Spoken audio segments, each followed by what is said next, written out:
Hi everyone, it's Raina. So this video is for the full moon in Leo, which is happening where I live in the Midwest on February 16th, 2022, obviously, at 10:57 a.m. So if you are Pacific time, it's going to be 8:57 and Eastern time, 11:57. But I think pretty much everybody's going to have it on the 16th. I don't know every time zone.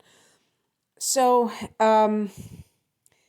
this is really, I don't know if this is from from this full moon that's impending as I record this a few days earlier or what, but I just feel intensity.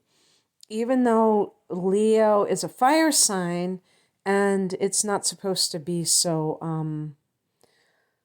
you know, heavily emotional. It's passionate and not, heavily emotional, but still, it's a full moon and it's a late degree, and I think that has a lot to do with it too. It's kind of like a buildup. And so basically, when we look at this sun-moon opposition, which all full moons are, we're talking about Aquarius and Leo. And these are two fixed signs that represent the collective in the 11th house with Aquarius and the individual creative self-expression of the 5th house. And how this can play out is that right now, because the sun is in Aquarius, there you can see that freedom is in the air, that independence, non-conforming or rebelling against authority is very much in play around the world. I don't watch TV. I don't watch the mainstream news. I do check headlines from them just to see what they're promoting, but I don't watch full newscasts, so I don't know if they've been covering what's been going on in Canada. I have a feeling that they did try to ignore it for as long as they could, because I do go online, and even like AP, I see things or message boards, and they weren't talking about it, and then finally they were. And so what's happening in Canada with the truckers, and then now they're doing that same thing in other countries, but also marching in the streets. I was watching over the weekend Paris, and people being really roughed up by the authority figures in the form of police. Obviously Australia has gone through some very tough times, but just places are rising up, like marching, the Netherlands, just various countries.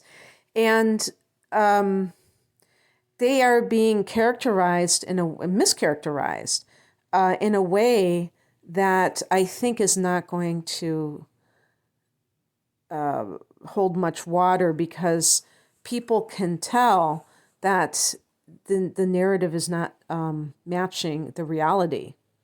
And I'm thinking about a certain person that said they brought their mother to the Canadian rally, and the mother was like, this is nothing like they said it was.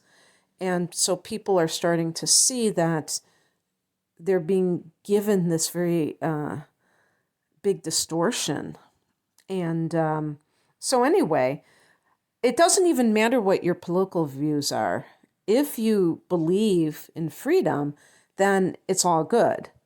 There are some people who think that this is wrong what they're doing, that they're blocking traffic and all of this. And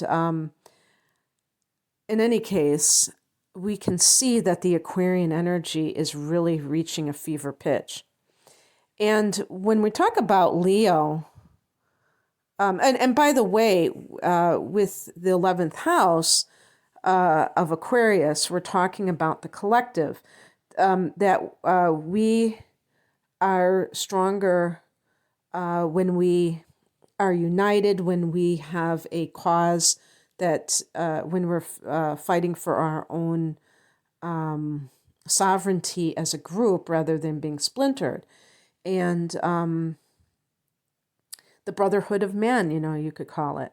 So in the fifth house, which Leo rules, it's about the individual. How does the individual shine his or her light?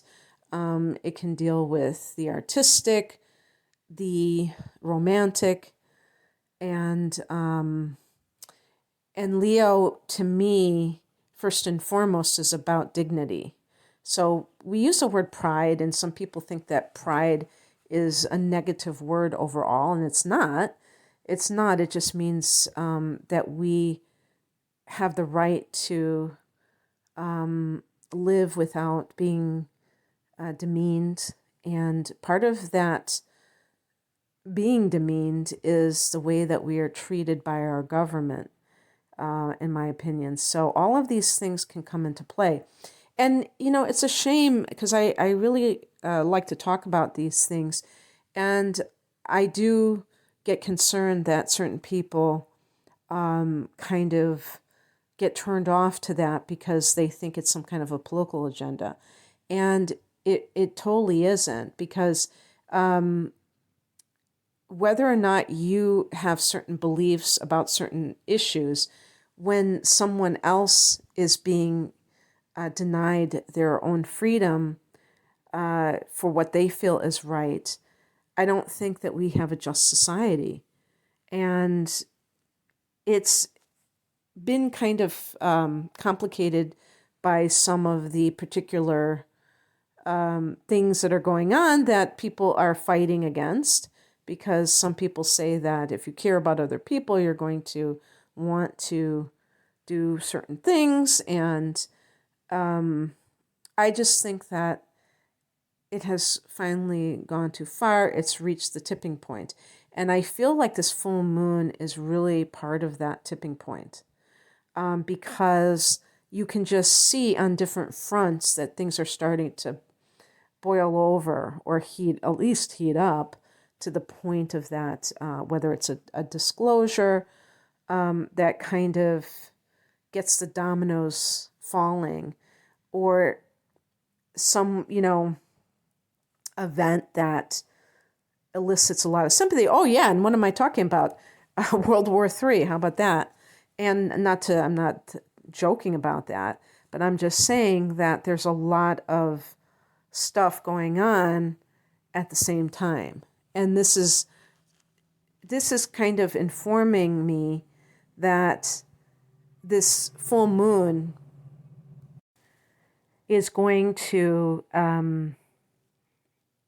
bring things to a head. And, astrologers say this every month, right? Pretty much.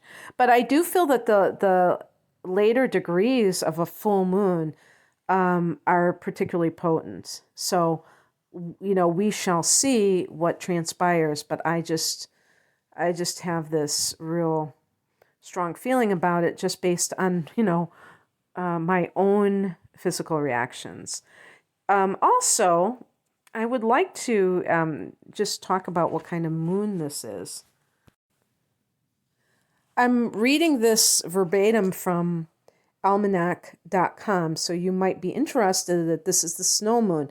I saw some other poster or content creator call it the hunger moon, and I'm sure that's an alternative title, or an alternate title. The explanation behind February's, this is almanac.com, the explanation behind February's full moon name is a fairly straightforward one. It's known as the snow moon due to the typically heavy snowfall that occurs in February. On average, February is the United States' snowiest month, according to data from the National Weather Service. Well, I live in Chicago. We have a lot of snow, and I'm not sure that is accurate. I don't know. It doesn't seem like that's true. We do have snow, but on average, February is the United States. Yeah, okay, I read that. In the 1760s, Captain Jonathan Carver, who had visited with the Naudowessi, or Dakota Native Americans, I guess, wrote that the name used for this period was a snow moon because more snow commonly falls during this month than any other in the winter. Alternative February moon names. Names for this month's moon have historically had a connection to animals. The Cree traditionally called this the bald eagle moon or eagle moon. The Ojibwe, or Y, or whatever, how you pronounce it, bear moon, and the Tlingit black bear moon refer to a time when bear cubs are born.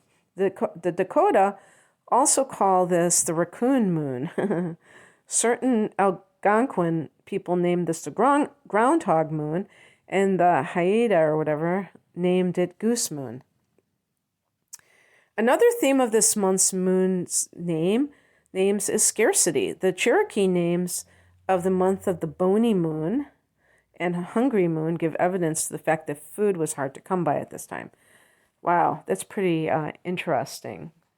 We forget that the hunters and gatherers didn't have Whole Foods nearby. So, in any case, I hope that you have a great full moon. I hope that this is a time when you can really focus in on your individual courage and creativity and your love of humanity and how we can join forces to have our sovereignty. Take care. Bye.